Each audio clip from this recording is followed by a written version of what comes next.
4 minutos, son las 7 de la mañana con 4 minutos. Vamos a continuar con nuestra emisión informativa y en esta mañana queremos saludar con el doctor Mauricio Alarcón, que es el director de la Fundación Ciudadanía y Desarrollo y también un importante analista político con quien vamos a conversar sobre estos temas que están realmente llamando mucho la atención, han puesto en vilo prácticamente al país.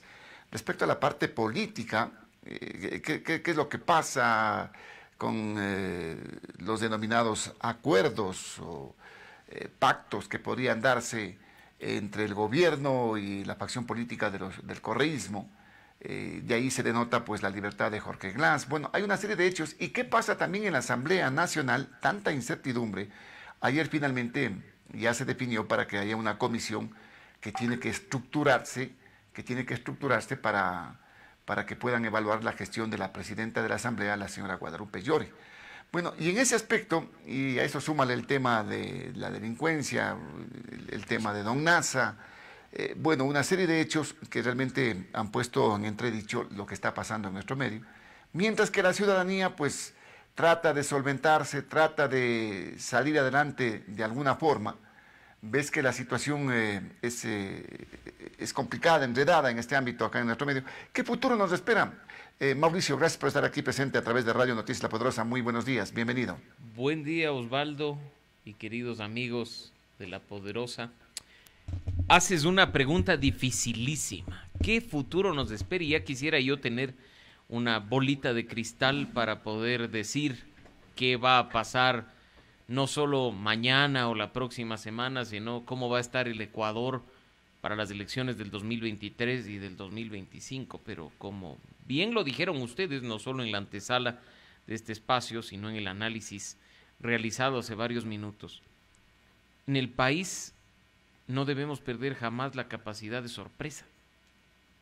Una cosa, otra cosa, la asamblea, la justicia, los ministros, las redes sociales, y sigue de tumbo en tumbo sin encontrarse una salida a todos los problemas que hemos visto. Siguen perpetuándose, porque no es un tema ni de ayer ni de antes de ayer, sino diría yo al menos de los últimos 43 años de democracia. Tienes toda la razón, ¿no? Y estos hechos se vienen repitiendo permanentemente, ¿no? O acaso... No es que es algo de este gobierno, del anterior gobierno. Esta ha sido la triste historia de este país. Y en ese sentido creo que es importante que no perdamos nunca la memoria histórica, que en espacios como este debatamos, discutamos la forma cíclica en la que ciertos hechos se van produciendo, ¿no? Yo veía la salida de Jorge Glass, su recibimiento no solo afuera del centro de la Tacunga, sino en Guayaquil, y decía, no les pasó por la memoria el retorno de Abdalá Bucaram cuando la Pichicorte le dijo que todo estaba en orden y que podía regresar. Entonces uno ve y dice, se repiten los hechos. Se va repitiendo la historia. Con diferentes personajes. Y yo diría ni tanto diferentes, Gustavo, porque vemos a los mismos actores de hace 43 años hacer política. Oye, Mauricio, pero acuérdate que con el retorno de Bucaram se cayó Lucio, pues. Bueno, ahora quizá el momento es distinto, pero la discusión que se ha dado en medios de comunicación, en redes sociales, respecto a la ingenuidad que nos asigna el gobierno nacional, creo que ha sido muy interesante. ¿Tú le ves como una ingenuidad por parte de los ciudadanos respecto a este tema? ¿Le ves el que gobierno hay un nos acuerdo? cree ingenuos, Osvaldo, por eso estoy diciendo la ingenuidad que nos asigna. En tu análisis. Porque lo que está, el gobierno lo que nos dice es, no hay ningún pacto, ustedes piensan mal, no hay ningún acuerdo, ustedes piensan mal, nos creen muy ingenuos. Bueno, pero ellos están considerando el gobierno de los ingenuos, pues. Bueno, sabrán ellos. A mí lo que me preocupa es que nos consideren ingenuos o ignorantes a los ciudadanos, que hoy más que nunca, gracias a los medios de comunicación, al internet y a las redes sociales, estamos al día con todo lo que ocurre. Y es precisamente gracias a los medios de comunicación que nos hemos enterado, por ejemplo, que en la audiencia de habeas corpus, que termina siendo favorable para el señor Glass, 3 funcionarios del gobierno, representantes del SNAI, de la Policía Nacional y del Ministerio de Gobierno, se quedaron callados. No tuvieron nada que objetar. Pero les ha tomado por sorpresa, dicen, el día de ayer, incluso con una actitud bastante graciosa. Nos ha tomado por sorpresa que no les llegó la notificación. Entonces, ¿por qué estuvo pues un delegado del Ministerio de Gobierno? ¿Por qué estuvo un delegado del SNAI? ¿Dónde está la sorpresa? Insisto, a mí lo que me preocupa es que nos crean ingenuos. Ingenuos no somos. En el corte conversábamos acá y decíamos, si mueve la cola, come huesos y ladra, no es ratón, pues es perro. Y en ese sentido, pues, no se trata de que estemos aquí interpretando las cosas, sino que analicemos los hechos. Y podríamos referirnos también, como tú dijiste, a la situación de la Asamblea Nacional. De pronto no le podemos dar el beneficio de la duda al propio presidente, que ayer dijo el presidente de la República. ¿De qué acuerdo podemos estar hablando si el bloque de UNES siempre ha entorpecido por los temas de aprobación de leyes en la Asamblea? Entonces, no fue el bloque de UNES, Osvaldo, el que permitió que a finales del año pasado entre en vigencia ese hermosísimo paquete de reformas tributarias que ahora tanto nos está impactando. Es que ahí también fue una ingenuidad del bloque, pues. Acuérdate. Entre ingenuos estamos haciendo el país, entonces. Qué bonito, estamos gobernados por ingenuos en la presidencia, estamos gobernados por ingenuos en la Asamblea Nacional y nos creen ingenuos. Entonces, mejor dediquémonos, no sé, pues, a jugar en el parque y no a ser presidente de la República. Así es que ahí podemos nosotros ver, insisto, remitiéndonos a los hechos y que sea la ciudadanía la que saque sus propias conclusiones. Ojo, acá no hay que satanizar ni los pactos, ni los acuerdos, ni los espacios de diálogo. Lo que hay que dejar en claro es que no se puede alcanzar gobernabilidad a costa de impunidad. ¿Tú le ves que el gobierno trata de desmarcarse un tanto precisamente de esto que podría significar este acercamiento o este acuerdo? ¿Tú le ves que no logra su cometido a pesar de que se diga todo lo que se diga por parte del propio presidente de la República y de los otros voceros del gobierno, el propio ministro de gobierno? Ellos pueden decir lo que quieran, están además en ejercicio de su libertad de expresión. Y del otro lado, nosotros somos libres de interpretar los hechos y llegar a conclusiones en función de ellos. Así es que aquí simplemente habrá que esperar y ver qué ocurre en la Asamblea Nacional, qué ocurre en el gobierno, si es que efectivamente, además, y en pocos minutos podrán ustedes escuchar también algunos temas como bien agendas relacionados precisamente con las acciones internacionales del ex vicepresidente Jorge Glass. Veremos qué es lo que ocurre, ¿no? Si es que esto se queda ahí, pero extrañamente también, a quienes no han revisado noticias en las últimas horas, se admite a trámite, ojo, no se ha resuelto, se admite a trámite un recurso de revisión presentado por Alexis Mera, quien también está sentenciado, en este caso por el caso sobornos, ¿no? Entonces empiezan a moverse las fichas de manera extraña. Creo que hay que estar muy atentos, porque como he dicho, aquí nadie puede negar que la justicia es independiente, pero lo menos que esperamos es que nuestros representantes y el gobierno actúen con responsabilidad cuando un proceso jurídico así lo demanda. Ahora, ¿qué se puede esperar en este ámbito? Bueno, lo de Mera, medio complicado, ¿no? Tomando en cuenta la reacción que ha tenido en el ámbito de la opinión pública y de la propia ciudadanía. Pero hay que tomar en cuenta que es una parte de la ciudadanía, porque otra parte, lógicamente, también mira con buenos ojos la salida de Glass, por ejemplo, o lo que se haga en torno a este tema del caso sobornos. Y están en su derecho, por supuesto, de creer en la inocencia de Jorge Glass y de pensar que esto es una persecución política.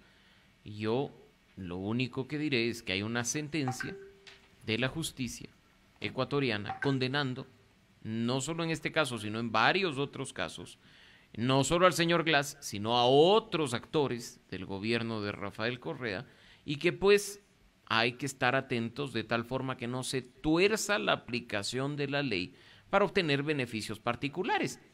Tú decías hace muy pocos minutos, mira que en cuestión de horas, cumple 65 años del señor Celi y sale feliz a su casita, procesado por corrupción. Ahora que estará ya levantándose en su cama, quién sabe, disfrutando del producto del caso que hoy se investiga. Cuando tenemos personas, no que cumplen 65, sino que tienen más de 80 años y que están en centros de rehabilitación social, peleando meses por ir a su casa y tener arresto domiciliario, y la justicia se hace pues la que no ve. Espere, usted ciudadano de a pie. Nuevamente se retoma ese adagio popular de la justicia es para los de poncho. Gravísimo, por supuesto, y esperemos que no sea así, porque acá no se trata de que haya ciudadanos de primera y de segunda, sino de que exista igualdad ante la ley. Oye, pero en este caso, por ejemplo, en lo que se manifiesta del otorgamiento del habeas corpus, que se lo hizo de una forma rápida, la ley determina que tiene que ser máximo en un plazo de 24 horas, ¿no? No. No estamos aquí cuestionando los tiempos. Ojo, en el tema del habeas corpus no se cuestiona el tiempo. ¿Qué es lo que se está cuestionando? Se cuestiona la competencia del juez que conoció del recurso. Se está cuestionando además la inacción, la omisión, el silencio de los funcionarios representantes del gobierno nacional en dicha audiencia. Mira que ayer teníamos al doctor Jorge Carvajal, un importante penalista y constitucionalista, y él hacía referencia de algunos datos importantes, por ejemplo, sentencias de la propia Corte Constitucional que determinan que el juez tenía que abocar conocimiento, que le permite la ley prácticamente abocar conocimiento. Pero sí cuestionaban lo que tú dices, la inacción que se tuvo por parte de los representantes de las entidades del Estado. Ayer se decía, simplemente con un certificado de la cárcel de la Tacunga que diga, aquí está el señor Glass, se caía todo. Y eso no se hizo. Y además, y ahí sí no quiero calificar de otra forma, pero ha llegado la información a través del acta de la audiencia, del examen psicológico, del examen médico que se le hace al señor Glass, y pues creo que respecto de esas afirmaciones de que alucina, de que ve sangre en las paredes, de que escucha voces que le susurran, lo óptimo hubiera sido no que salga a su domicilio, sino quizá a un instituto en el que le puedan hacer un tratamiento psiquiátrico para que una vez recuperada la salud se resuelva qué hacer, ¿no? Así es que ahí hay muchas contradicciones que creo que acá hay que estar, como dije, atentos, no solo frente a este caso, no quiero que este espacio gire únicamente en torno a esto, sino como tú bien decías, a tantos otros que se están produciendo, como el señor Celi, que sale de la cárcel 4 a la comodidad de su hogar, como el pedido de recurso, la presentación de recurso de revisión por parte de Alexis Mera, y quién sabe qué más vendrá. Lo cierto es que acá... No te olvides de Don Nasa, ¿no? En el Ministerio de Defensa. No, pero eso es peor todavía, porque los tres anteriores... Estamos hablando ya al menos de procesos que se ventilan en la justicia. Yo quisiera que en una futura oportunidad aquí le pregunten a la Fiscalía cómo avanza la investigación contra Don Nasa. Porque si Don Nasa se escapa... No tiene orden de prisión, pues, mi querido Mauricio. Y por eso mismo. Entonces, ahí estamos hablando de unas extrañas circunstancias aún de mayor privilegio que aquellos tres casos que mencionamos hace poco. ¿Cómo puede ser posible que goce de una situación extraordinaria de pasearse frente al, la cúpula mayor de las Fuerzas Armadas en la Recoleta, sin que puedan hacer absolutamente nada? Yo te pregunto, Osvaldo, ¿es tan fácil, tú que has sido no solo conductor de espacios como este, sino periodista de calle, es tan fácil ir con tu vehículo a la Recoleta, decir, disculpe, quiero pasar? Claro, pase, parquéese aquí adentro, bájese. No puedes pasar el primer filtro de seguridad. Y ellos pasan. Si es que no te autorizan, ni siquiera el parqueadero puede. Pero ¿quién autorizó? Y ¿no hay nombres? Si es que no te autorizan a quién vas a visitar y adentro hay otro filtro. ¿Quién autorizó? ¿No hay nombres? Porque lo que tenemos, por más que ahora intenten mejorar el discurso y lavarse la cara, fue la reacción con un colega de ustedes en otra radio hermana, del ministro de Defensa, diciendo, no, usted aquí no puede venir a preguntarme ese tipo de cosas y poner en duda mi honorabilidad. ¿Qué les pasa?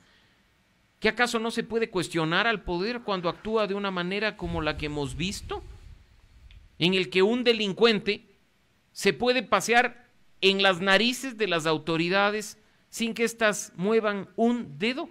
¿Cuántos ciudadanos comunes fueron perjudicados por don Nasa?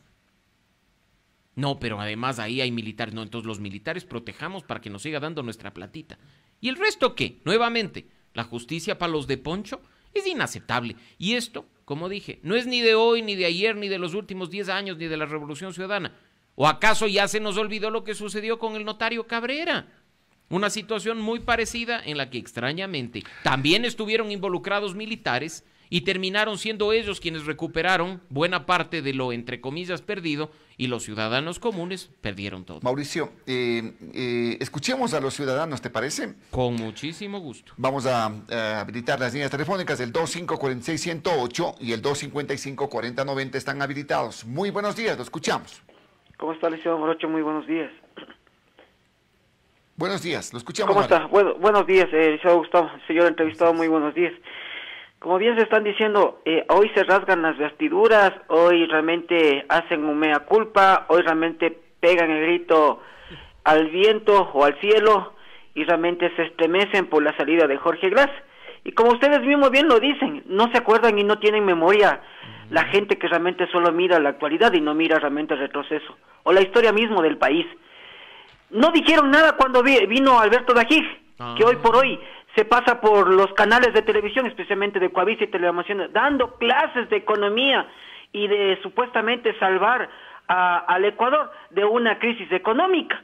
Cuando nos recordamos quienes nosotros fuimos jóvenes y realmente tuvimos esa oportunidad de conocer, a pesar de los medios mismos de Coavisa y de Teleamazonas, lo que Alberto Dajig se fue llevando prácticamente los fondos de reservados y vino bien campante aquí al país y nadie dijo nada. Sí, nadie dijo nada sobre el caso del señor Galo Lara, de la situación de Quinsaloma. Ahí sí, más bien le recibieron ciertos partidarios, el propio Pachacuti, algunos de Pachacuti, realmente algunos ciertos personajes políticos, y creo que también estuvo la señora Lourdes Tibán también ahí, de la misma manera.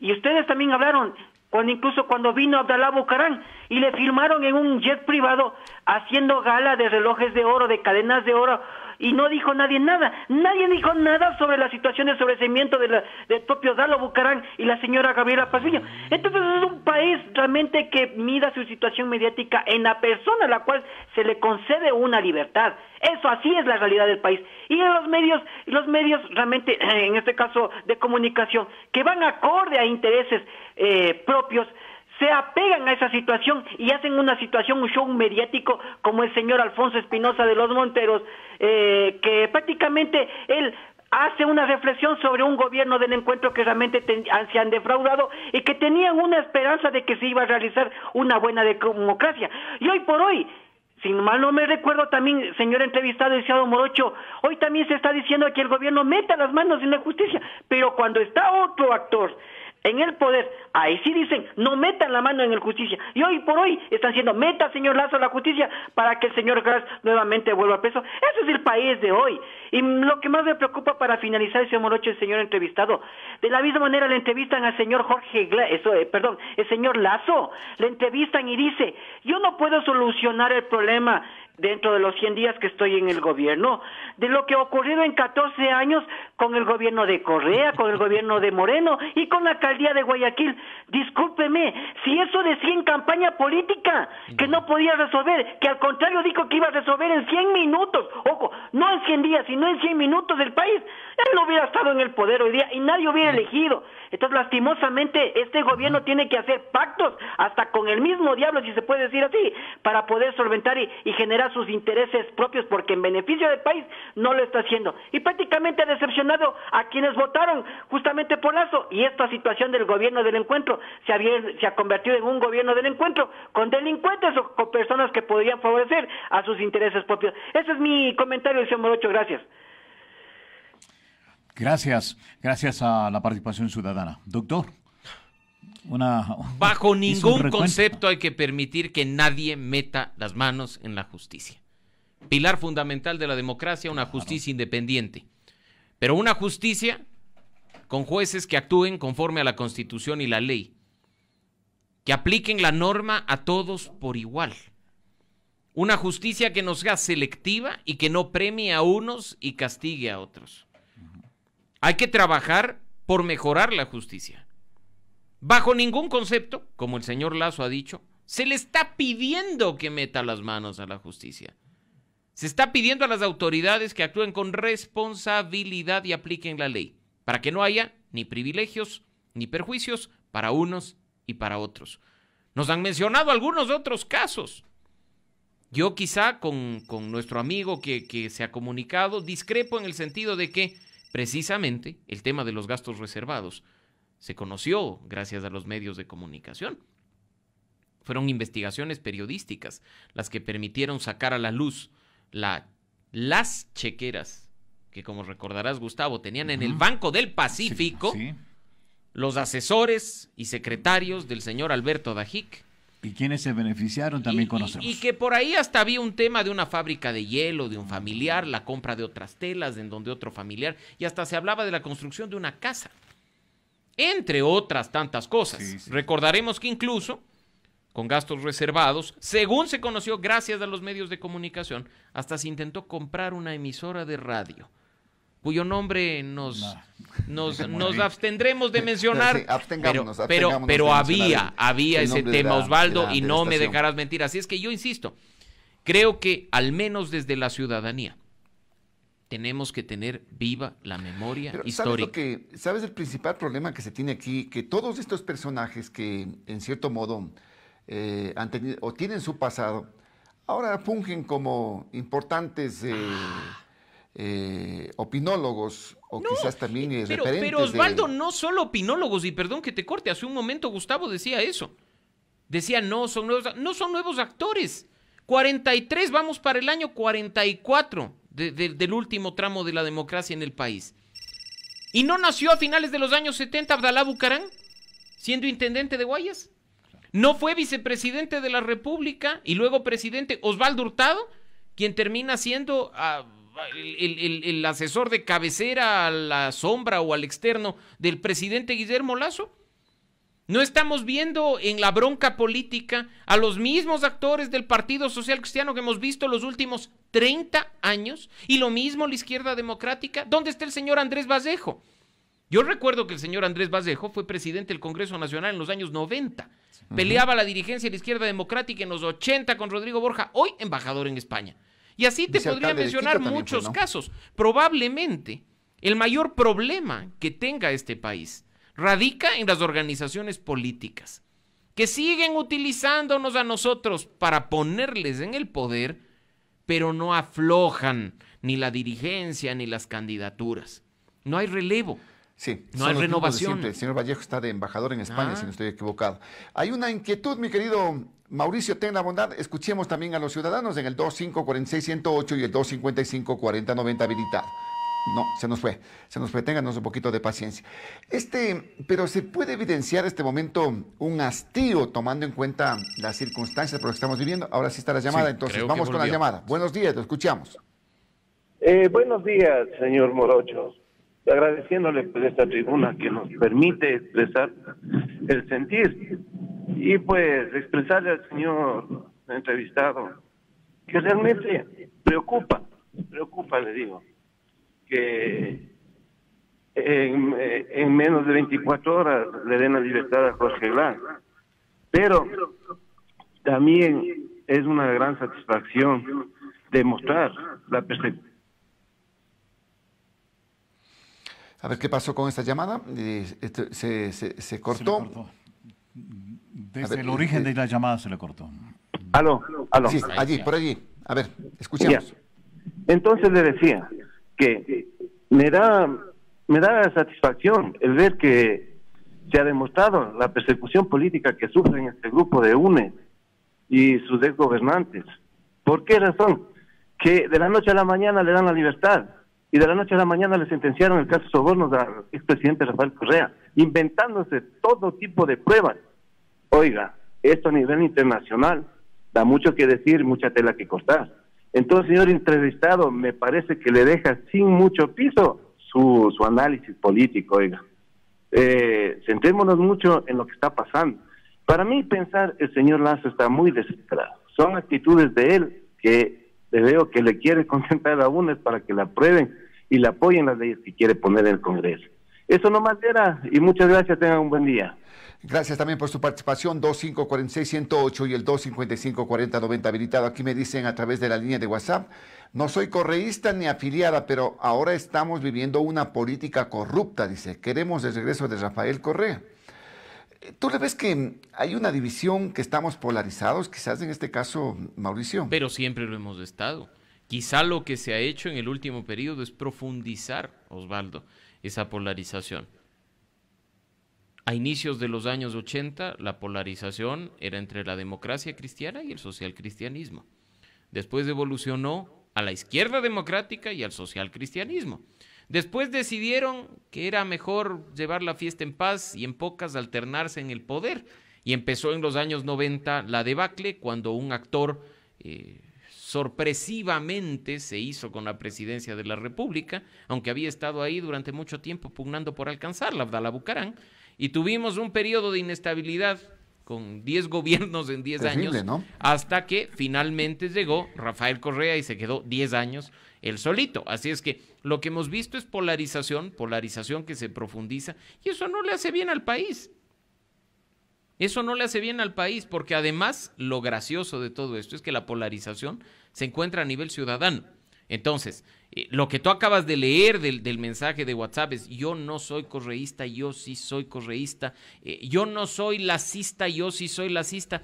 Y aquí nos peleamos entre correístas y no correístas al extremo de hasta casi la agresión física. Y a la vuelta de la esquina, los políticos se abrazan, se toman fotos y salen juntos a pegarse un trago o a comer una merienda. Así es que ahí vemos que la polarización es buena para los políticos cuando está a nivel ciudadano, porque claro, de ello ganan votos y poder. Pero a nivel político habrá que preguntarnos si existe tal polarización o si Mauricio, simplemente es una distorsión para sacar provecho. ¿Cuál es la salida? ¿Qué es lo que se puede? Y yo vuelvo a reiterarte esto porque tú eres un importante analista que haces este tipo de comentarios en base a hechos, a datos que se manejan. ¿Cuál es la salida? ¿Qué es lo que se espera? Estamos hablando de una consulta popular, no sé si sea efectivo o no sea efectivo este tema. ¿De qué nos han servido las consultas populares, Osvaldo? De nuevo, voy a tomar lo que ustedes conversaban hoy, antes de los espacios de entrevistas. Mira lo que pasó con el referendo y consulta de febrero de 2018. Dijeron que el Consejo Transitorio venía pues a salvar a la patria, en definitiva. A reinstitucionalizar el país. ¿Y qué pasó? Nos dejaron clavados al señor Celi en la Contraloría. Y ahí las consecuencias. Nos dejaron clavando gente en otras instituciones que hasta el día de hoy no levantan cabeza. Terminaron blindando acciones, burlando la Constitución y la ley con las consecuencias que hasta hoy conocemos. ¿Es la consulta popular o el referendo una salida para la crisis actual? Yo creo que no. ¿Es una constituyente, como algunos actores ya intentan posicionar, una salida al problema? Tampoco. Si vamos por constituyentes, ¿cuántas constituciones ha tenido el país, pues, Osvaldo? ¿Cuántas, Gustavo? 22. ¿Ah? 22. Entonces, ¿seríamos qué? Potencia mundial por número de constituciones. Creemos acá que refundar la patria, tener nuevas constituciones, o poner a consejos de sabios a decidir por el futuro, es la panacea, cuando en realidad ahonda el problema. Y yo creo en ese sentido que hay que empezar a preguntarnos si el problema no está en nosotros, y aunque suene doloroso decirlo, ¿no será acaso que el problema radica en la ciudadanía? En una ciudadanía que espera todo de los políticos y que se decepciona al ver que no cumplen. Mira lo que nos decían hace un momento en la primera llamada. Nos dijeron que arreglaban el país en 100 minutos. Y ayer nos dicen que un año es un tiempo demasiado corto. Un año. 100 minutos, un año. O sea, así es como nos ven la cara los políticos. Debemos dejar de esperar todo de ellos. Necesitamos involucrarnos. Necesitamos activar los mecanismos de democracia directa. Si usted siente que su asambleísta no le representa, no espere pues a que el presidente de la República active la muerte cruzada, porque no lo va a hacer. Empiece a recoger firmas y revóquele el mandato. Hágale sentir que hay una ciudadanía que se preocupa y se interesa por lo que ocurre y que demanda soluciones reales, que está para pagar sueldo en función de resultados, no para que haya un cúmulo de vagos que pierden el tiempo en la Asamblea dando ruedas de prensa o bloqueando el trabajo legislativo. Es hora de que empecemos ya a meternos de manera directa, a ser ciudadanos activos, a ocupar espacios y poner fin nosotros y entre nosotros a la polarización. Que el debate de altura, que el debate respetuoso y sobre la base de las ideas esté presente, dejando de lado a aquellos actores que con hambre de poder y voracidad política únicamente intentan pescar a río revuelto para beneficio propio. Tendremos la oportunidad de seguir conversando, Mauricio. Qué importante, interesante que es conversar contigo sobre estos temas. Estamos inmersos en inclusive en una pre-campaña electoral. Estamos en un año electoral y ya tendremos también que comentar sobre este particular. Por ahora, agradecido por tu participación, muy amable, muy buenos días. Gracias a ustedes, buen día Osvaldo, buen día Gustavo y un saludo a nuestra audiencia. Gracias. El doctor Mauricio Alarcón, hablando sobre la coyuntura política, la crisis de institucionalidad que existe en el país, pero un mensaje potente, ¿no? En este caso.